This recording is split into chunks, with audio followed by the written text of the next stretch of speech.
Antes de empezar, quiero hacer una aclaración. Tengo muchos mensajes de personas que me dicen, Ceci, ¿cómo haces para leer tanto? Yo quiero leer un montón y no puedo. Trabajo de leer. Con lo cual, si yo no leo, no hay insumo para poder hacer el contenido después. Toda mi rutina tiene siempre un hueco grande para la lectura. Entonces, si ustedes tienen ganas de leer, lean.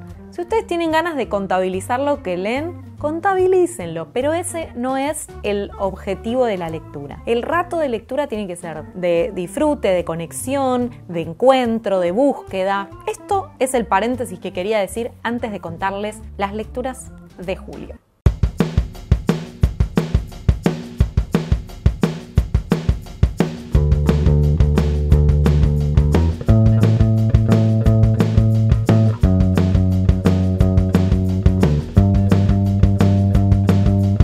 El primer libro que quiero recomendarles es este, La noche será negra y blanca de Socorro Venegas. La tapa de este libro es una preciosura y hace referencia, como se están dando cuenta, a las cebollas, a las capas de las cebollas y cómo es ese objeto, esa figura de la cebolla, se puede parecer también un poquitito como a las etapas de la luna. Porque bueno, el título del libro también viene a cuento. En el caso de La noche será negra y blanca, lo que tenemos que ir dándonos cuenta a medida que el libro avanza es que para llegar a lo blandito, a eso más desprotegido de la cebolla o más escondido, mejor dicho, tenemos que ir capa tras capa tras capa.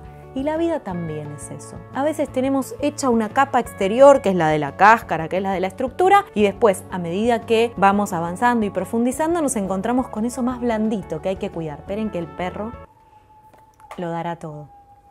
La historia tiene como puntapié el momento en el que la narradora nos cuenta que hace 10 años que su papá se fue de la casa y ella nunca más lo vio. Pero está decidida a ir a buscarlo, a encontrarlo, a ver dónde está, qué fue de su vida, por qué se fue, aunque tiene algunas sospechas. A partir de ese elemento nos empezamos a dar cuenta de cuáles son sus sufrimientos, qué pasa con los vínculos, cuáles eran los familiares que estaban a su alrededor, que le escondían tal vez algunos secretos, cuál es el punto más oscuro de la historia de esa familia, mediante el cual todo un poco voló por los aires, y ella haciendo también lo posible para sobrevivir y darse cuenta que no siempre las cosas van a salir como cuando uno es chico y hay algo de fantasía y hay algo de ilusión. Por eso también está bueno el contraste de negro y blanco en la noche, porque hay momentos medio yin y yang, oscuros dentro de lo luminoso y hay momentos luminosos dentro de lo oscuro. La narradora también tiene un encuentro que es como una especie de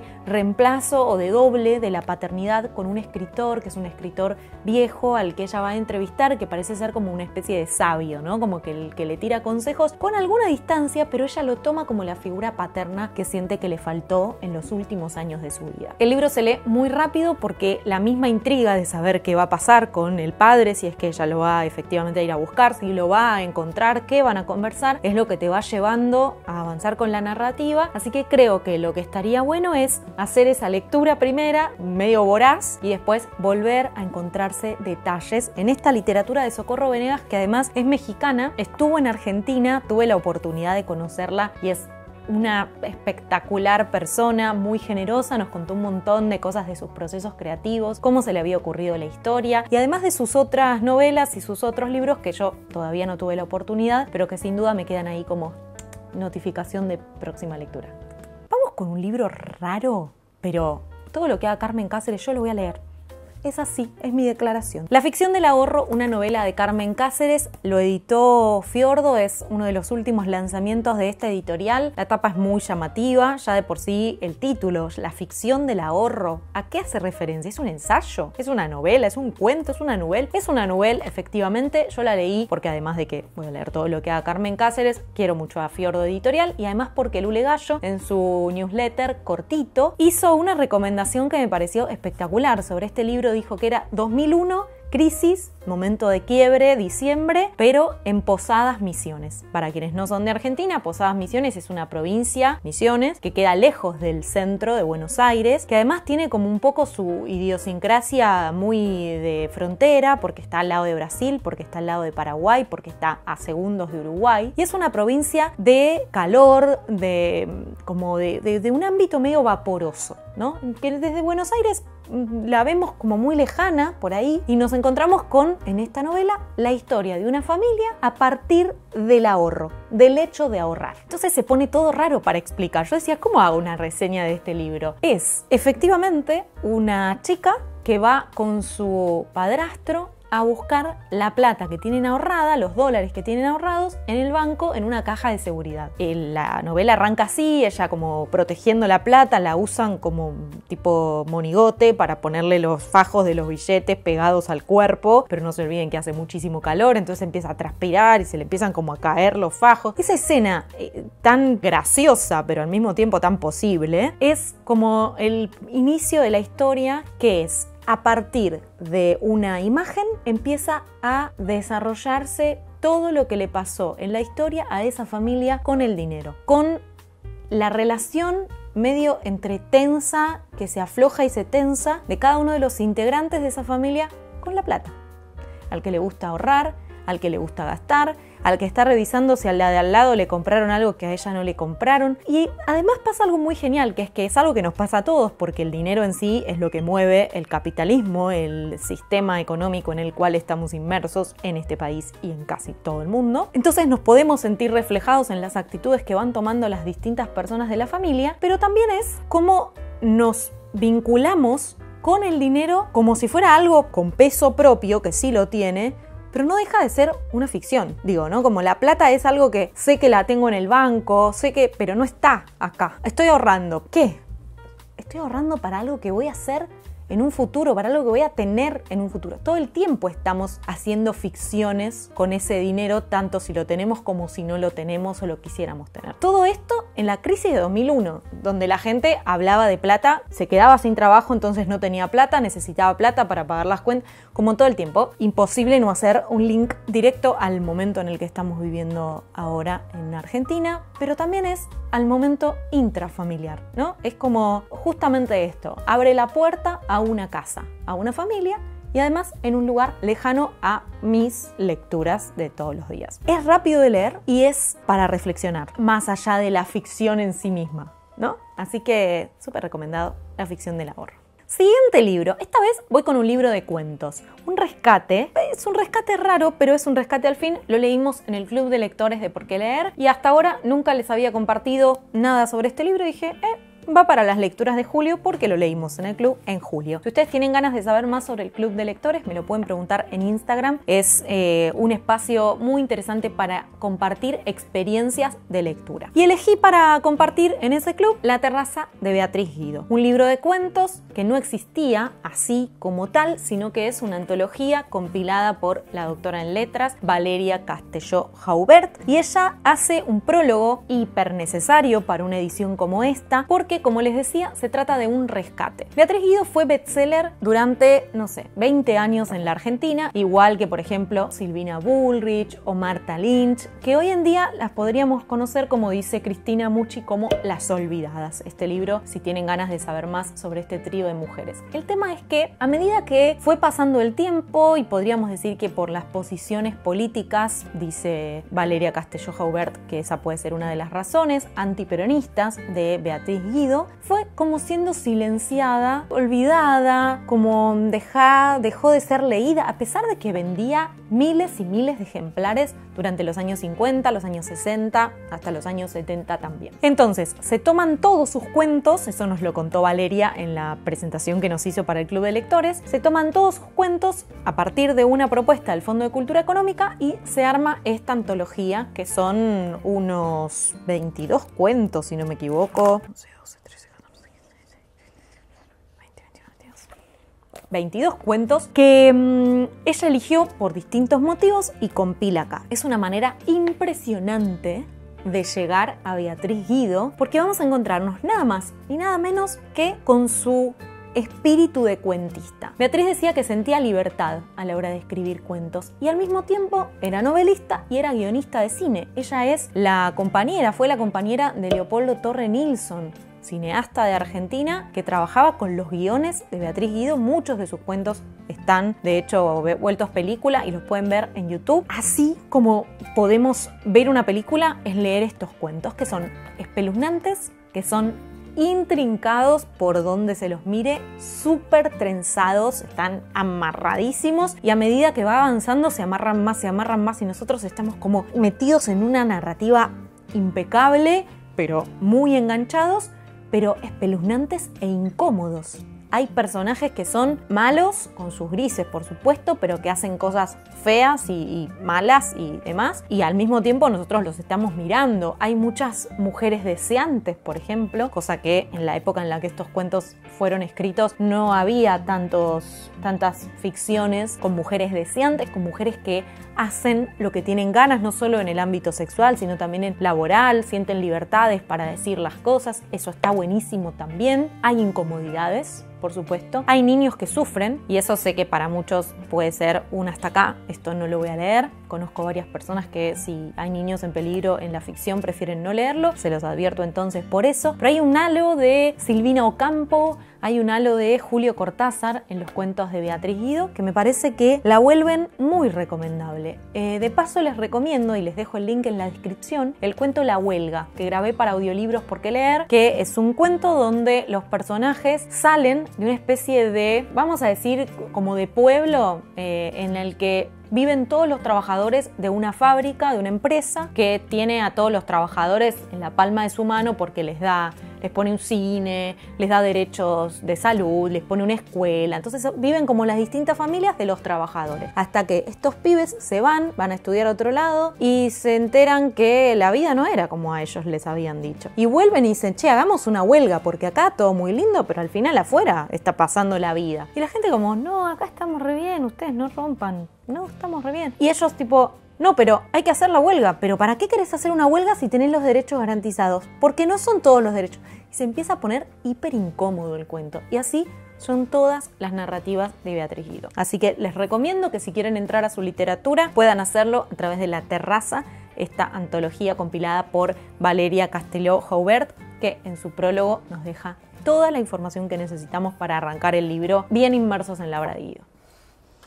Tengo bastantes cuentos, a ver, escribana, perfecto. Tengo bastantes libros para contarles, pero antes voy a pedirles que si les está gustando este video, le den like, se suscriban, comenten, sobre todo comenten cuáles fueron sus lecturas favoritas de este último tiempo, porque esos son los comentarios que voy a estar leyendo en el próximo video y al final de este video se quedan porque voy a leer los comentarios que me dejaron en las lecturas del mes del video del mes anterior.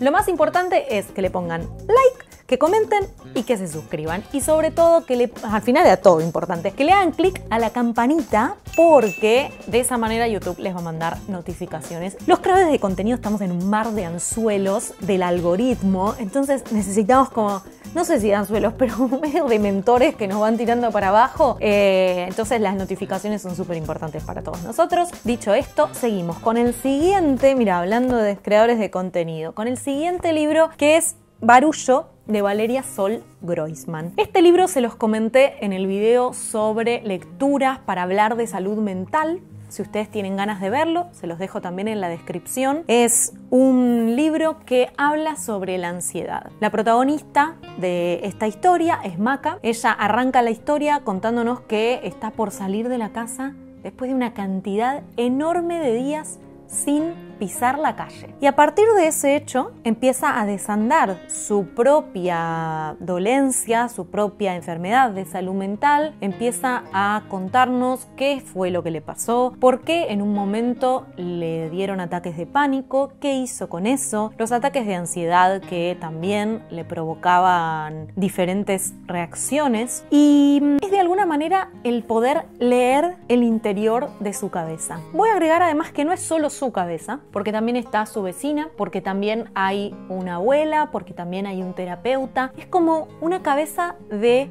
conciencias y, bueno, por supuesto, inconscientes, porque hay algunas cosas que andan dando vueltas por ahí que pasan de un lado a otro y molestan a esta protagonista que es la paciente. Además de todo, que es muy interesante porque se los decía también en el otro video, ella lo que logra Valeria es invitarnos a sentir empatía por alguna persona que esté pasando algo como esta o también sentirnos comprendidos si es que a nosotros nos está pasando algo de esto. Y es importante que quede claro que las enfermedades de salud mental son enfermedades.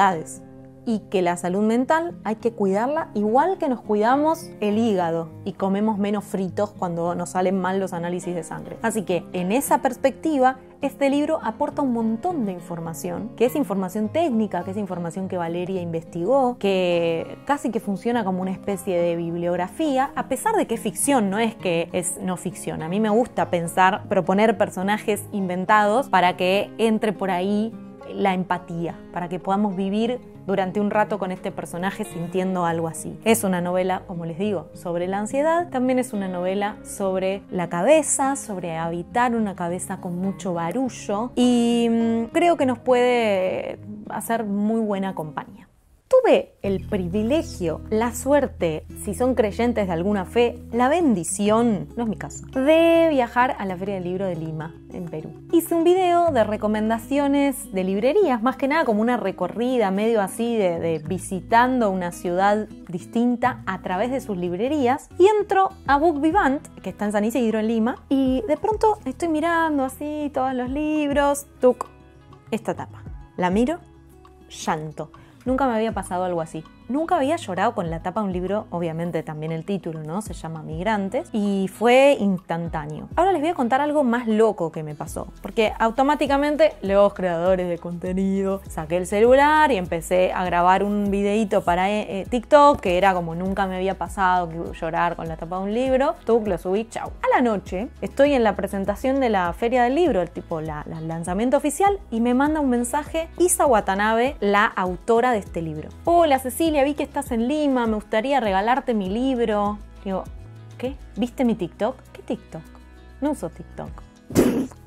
O sea, el mismo día en el que yo conozco este libro, y la conozco a Isa porque la verdad es que no sabía de su obra y me encantó, me parece perfecto, todo lo que hace es hermoso, un talento tremendo. Además, con su último libro, Kintsugi, se ganó el premio de la Feria del Libro de Bolonia, como bueno, una locura, pero eso lo supe después. Yo le digo, Isa, hoy estaba en la librería, vi tu libro, me atravesó, bueno, amigas. Igual Isa, si no querés ser mi amiga, todo bien, pero volvamos al libro. Les cuento todo esto para que vean que a veces los caminos de los libros son inesperados y hay que estar atentos, abiertos y disfrutar cuando las cosas suceden así. Así que por supuesto me traje un poco a cuento de lo que les digo, me traje este libro que se llama Migrantes y que es durísimo. Aunque es un libro ilustrado que tiene solo una palabra y es la del título, después no hay ninguna palabra en todo el libro. En este libro los animales son expulsados, los vemos en este camino de irse de su lugar de origen. Es un libro hecho con fondo negro, eso también nos da un aura de muerte, un aura de tristeza. Son perseguidos por la mismísima muerte y eso lo descubrimos por el personaje que está como, bueno, caracterizado como si fuera la muerte. Los persigue y ellos tienen que irse de su lugar y van todos con sus pertenencias, con sus hijitos chiquitos. Al principio del libro salen muchísimos animales y bueno, a medida que va pasando la historia, estos animales atraviesan igual que los movimientos migratorios, específicamente los que salen de los países africanos rumbo a Europa, con esa esperanza de poder llegar al otro lado, podríamos decir también la gente que se fue de Cuba y fue a Estados Unidos y cruza el agua con una balsa. Esa tristeza de tener que dejar tu lugar, pero al mismo tiempo lo haces por obligación para salvarte. Es la forma de sobrevivir. Con lo cual, saber eso, porque como adultos sabemos lo que pasa con la realidad, no es que es algo inventado, saber eso y verlo reflejado en las caras, los gestos, la ropa, la disgregación de animales que va viendo a medida que avanza el libro, es durísimo,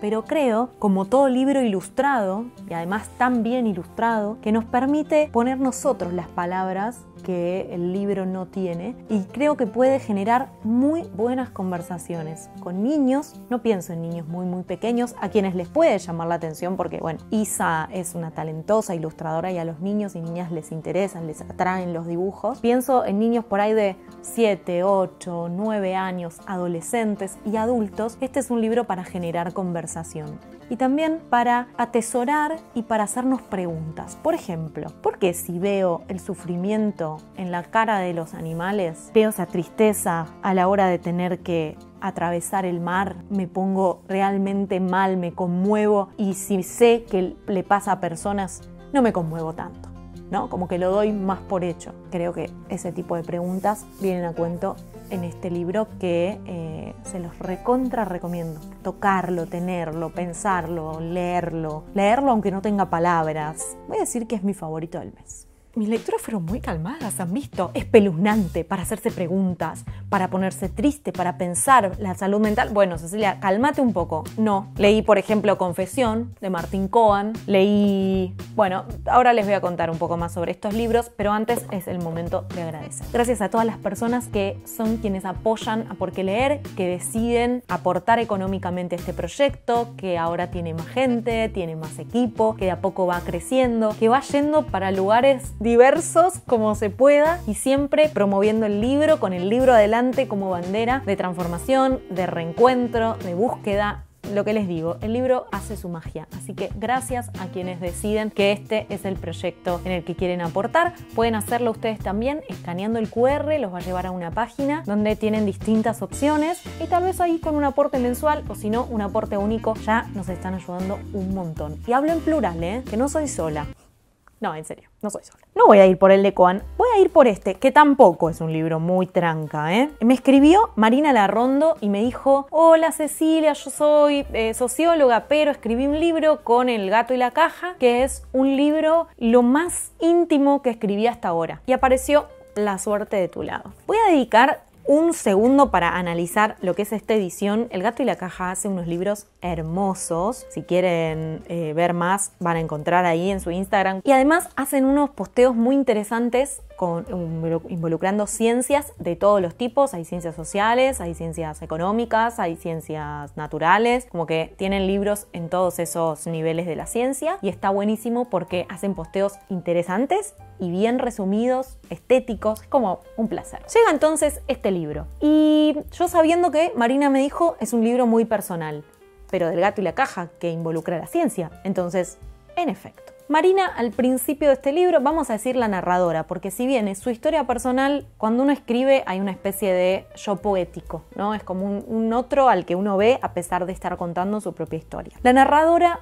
se entera que está embarazada, pierde ese embarazo y tiene algunos abortos espontáneos que le hacen pensar que, y así se lo dicen también los médicos, que por su edad puede llegar a estar teniendo problemas para avanzar con los embarazos, ¿no? Entonces ella dice, ¿cómo puede ser? Si no soy tan grande, ¿cómo puede ser que la ciencia no esté ofreciéndome una respuesta un poco más esperanzadora? Y en efecto la ciencia no tiene muchas respuestas esperanzadoras. La invitan a hacerse un tratamiento de fertilidad que tampoco llega a su fin. Esa tristeza, esa emoción que la embarga a ella y a su compañero también y a su familia, es lo que la impulsa a buscar respuestas, no solo en la ciencia, sino en otro tipo de propuestas, ¿no? Por ejemplo, no sé, el círculo de mujeres o alguna red, alguna tribu, va a internet a buscar, se empieza como a obsesionar con la información al respecto. Insisto, en todos los niveles, no solo en el científico. Lee muchísimo material. Este es un libro con bibliografía, así que todo lo que ella va leyendo nos lo deja después al final para que nosotros también podamos ir a buscarlo. Y se involucra en su propio proceso de forma tan obsesiva que también es como que hay un poco entre la emoción y un poco entre la información y ella en el medio. El libro está dividido en 3 partes. La primera parte, cuando ella se entera de este diagnóstico.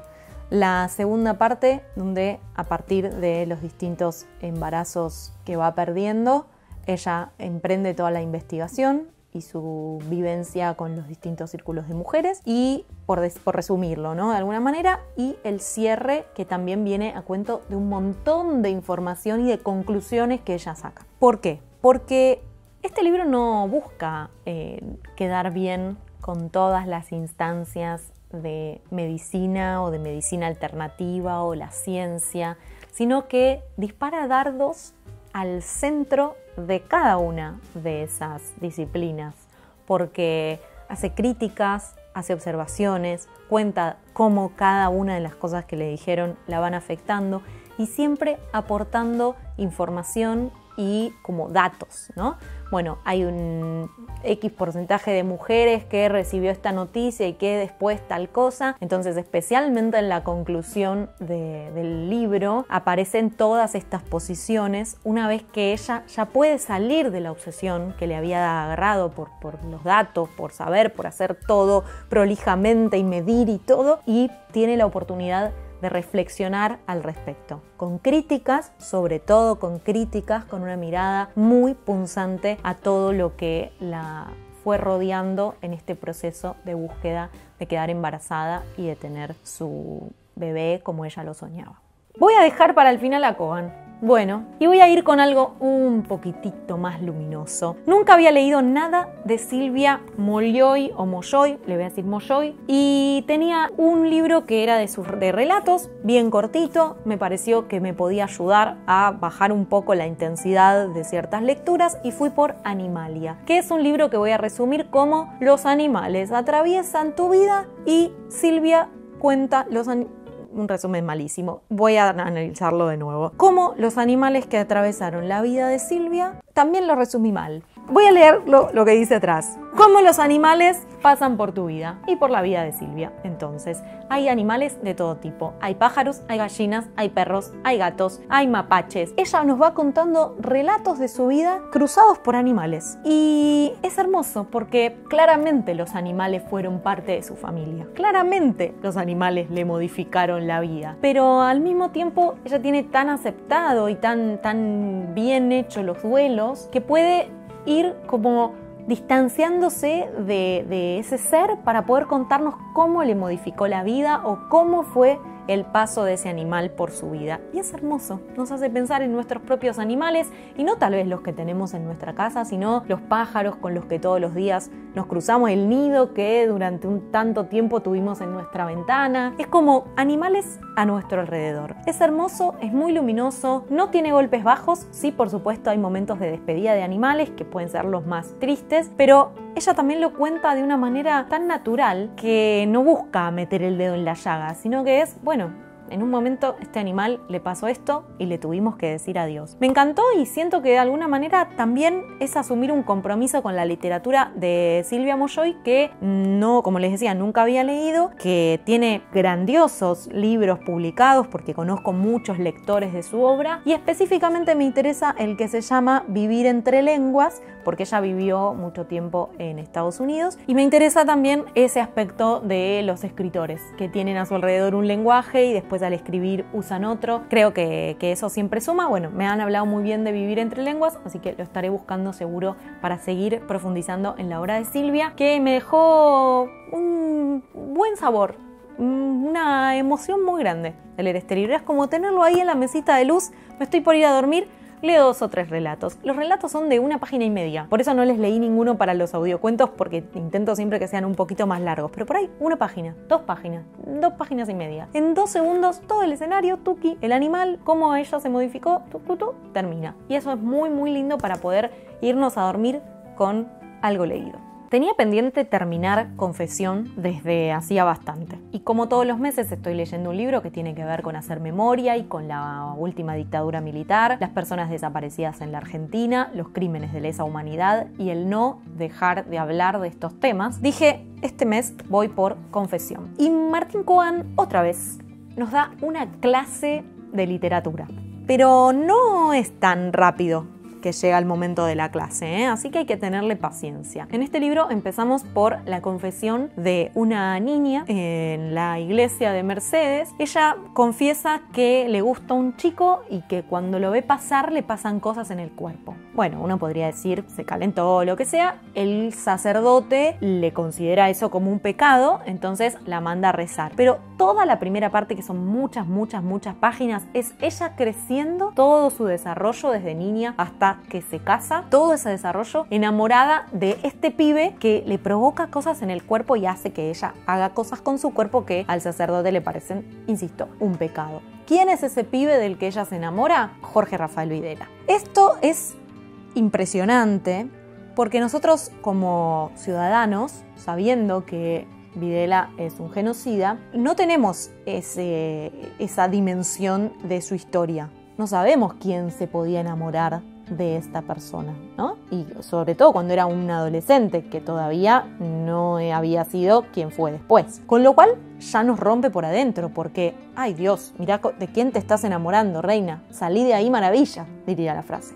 Bueno, no les voy a spoilear demasiado, pero este libro sigue su curso. Toda esa primera parte es muy larga, muy lenta y puede hacer que quieran dejar el libro. Lo advierto porque hay que tenerle paciencia ahí. Después hay una segunda parte, que no les voy a contar cómo se relaciona con la primera, porque es parte del descubrimiento de los lectores, en donde hay un grupo de personas que están medio como, no voy a decir en la clandestinidad, porque no están en la clandestinidad, pero tienen un trabajo clandestino y están armando un atentado contra Videla, ya él jefe de Estado de facto argentino, en el año 77. Este es un hecho real, un grupo de guerrilleros que hicieron un atentado en febrero del año 77 en el Aeroparque, utilizando los canales del Maldonado, que está entubado, y ahí llevaron un bote con sus explosivos y intentaron atentar contra la vida de Videla y de las personas que estaban en el avión. Eso está contado acá con relación a lo primero y con relación a la tercera parte. Y ahí es donde viene la clase magistral de literatura, entiendo yo que muy inspirada en una parte de Cicatrices de Saer, donde hay un personaje que es ludópata y que va a jugar al punto y banca, y todo el tiempo les voy a leer un poco porque quiero que vean en qué nivel se obsesiona este personaje con el juego. El juego de 2 bancas, un punto, se había quebrado en favor de la banca. Puse las 2 fichas de 1000 pesos a banca y vino banca. Cobré los 4000 y esperé. Vinieron otras 2 bancas. Se habían dado, por lo tanto, 6 bancas. Eran demasiadas bancas. A mi juicio correspondía jugar a punto. Por lo tanto, jugué los 4000 pesos a punto y vino punto, de modo que cobré los 8000. Todo el capítulo es así. El tipo es un ludópata y estamos en la cabeza de un ludópata. Si bien no hay ludopatía en el final de Confesión, y vuelvo a esto, es el nieto el que nos contó la historia de esa niña que iba a confesarse, porque es ese nieto el que nos cuenta. El nieto está jugando con esa ahora vieja, que era la niña enamorada de Videla, están jugando al truco y ahí ocurre la confesión. Y no les voy a contar más. Pero el juego del truco está contado igual que como Saer cuenta acá, punto y banca. Entonces juego callado, tiro el 10, envido, dice ella. No quiero, digo yo. Mata el 10 con un 11 de espadas. Truco, dice, no quiero, digo yo. Recoge las cartas con cierta impaciencia. ¿Qué es esto?, me dice. ¿Truco o ajedrez? Pongo 2 rayas en su columna, se completa un cuadrado. Estamos iguales, le digo, me mira. ¿Cómo iguales? ¿No voy yo adelante acaso? Como el juego del truco, con lo que implica a nivel gestual y lo que esconde y lo que muestro, comparado con la dictadura. Y mientras tanto en el medio, revelados secretos de la dictadura. Bueno, Cohen, siendo Cohen, haciendo de nuevo esto de presentarnos una historia alternativa, quiero decir periférica al centro, pero al mismo tiempo hablando del centro. Y es espectacular. Les aseguro que las últimas páginas, con todo ese trayecto que hace del tira y afloje, tiro las cartas, las mezclo. Cuenta hasta cómo mezcla las cartas la abuela, cómo corta. Mi abuela corta fuerte, yo corto bajo, suave, tiro, me da un 10, pongo 2, estoy en las buenas, vos en las malas. Todo eso, yo me bajé el colectivo y dije, me faltaban, no sé, 5 páginas. Ni en Pepe lo dejo para después. Tipo, iba así. Era de noche encima, iba caminando 5 cuadras.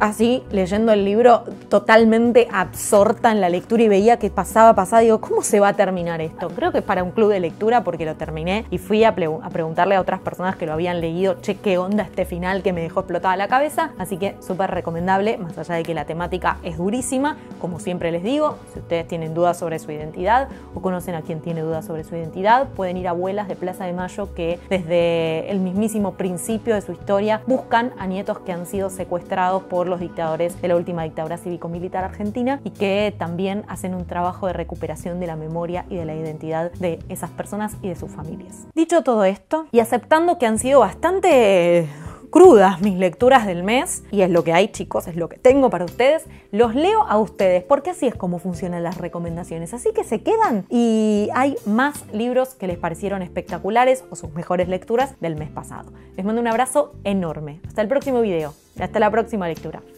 Chao.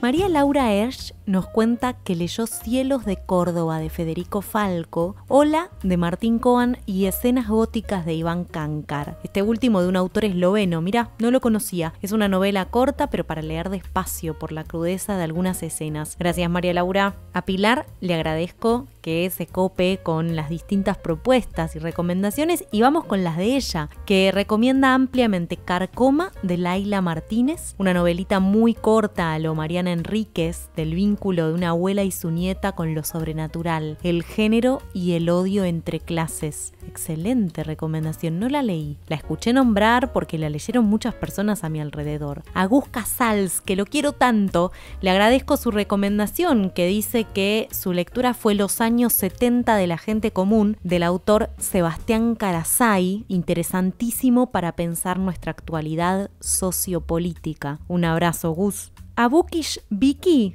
le agradecemos también sus palabras, porque dice que su lista interminable de libros está creciendo rápidamente gracias a las recomendaciones, a lo que diré ups. Y nos recomienda Barrer de noche de Viviana García Arribas, libro corto pero poderoso que me conmovió muchísimo, La vida en miniatura de Mariana Sandes, y también la biografía Leonardo da Vinci de Walter Isaacson, que le conoció muchas facetas a un personaje histórico que siempre le había fascinado. Gracias, Vic, por tu mensaje. Leemos el de Sofía Singolani, dice que viene leyendo mucha ficción histórica. De los que más me gustaron son Azules son las horas de Inés Martín Rodrigo, que cuenta la vida e historia de Sofía Casanova, una periodista española que se convirtió en la primera corresponsal de guerra, y también El retrato de casada de Maggie O'Farrell, ahí lo tengo esperándome, que nos cuenta la historia de la extraña muerte de Lucrecia de Medici con tan solo 16 años y a un año de haberse casado con el duque de Ferrara. Monarca 7 dice que está en literatura gótica y ese es su mood. Leí Curavichera de Luis May, no te deja indiferente aunque por momentos pierde el ritmo. Amé fuerte Mogba de Diego Mucio, una antología de cuentos oscuros que pasan como agua. Ay, ay, ay.